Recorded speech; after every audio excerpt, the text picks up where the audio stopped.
नमस्कार, मी अश्विनी चॅनलवर तुमचं खूप मनापासून स्वागत करत आहे। आज आपण बनवायचं आहे भोपळ्याच्या पुऱ्या। त्यासाठी भोपळा हा बघा साल काढून घेतला आहे, किसणी ठेवली आहे। आता मी तो किसून घेणार आहे।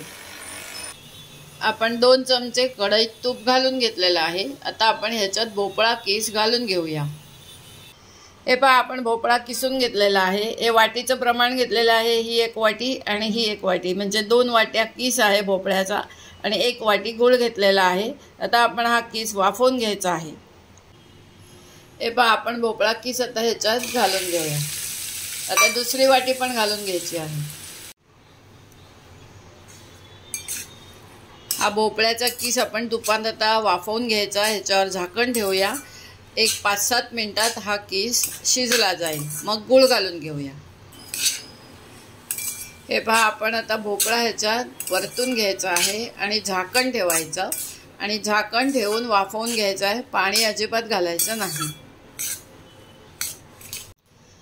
हे पहा, झाकण काढून घ्यायचं आहे। भोपळा आपला शिजलेला आहे। आता आपण ह्याच्यात गूळ घालायचा आहे। आता या भोपळ्यात पहा, पाणी घातलेलं नाहीये, वाफेवरच शिजवलेला आहे। हे पहा, गूळ घालून घेतला आहे। आता हा गूळ मिक्स करून घ्यायचा आहे आणि मिश्रण गार करायचं आहे। आता गूळ ह्याच्यामध्ये विरघळला पाहिजे। हे पहा, गूळ एकदम विरघळलेला आहे। गॅस बंद केलेला आहे। आता हे गार होऊ द्या। हा भोपळा शिजून तयार झालेला आहे। ह्याच्यामध्ये ही कणिक, डाळीचं पीठ आणि तांदूळाचं पीठ, वेलची पावडर, पाणी लागल्यास घेतलं आहे। हे सर्व आता मिक्स करून घ्यायचं आहे आणि पीठ कालवून घ्यायचं आहे। हे पहा, आपलं पीठ भिजवून तयार झालेलं आहे। आता आपण ह्याच्या लाट्या करायच्या आणि पुऱ्या करायच्या। या पुऱ्या आपण लाटून घेतल्या आहेत। आता ह्या आपण तळून घेऊया। आता आपण या पुऱ्या तळून घ्यायच्या आहेत।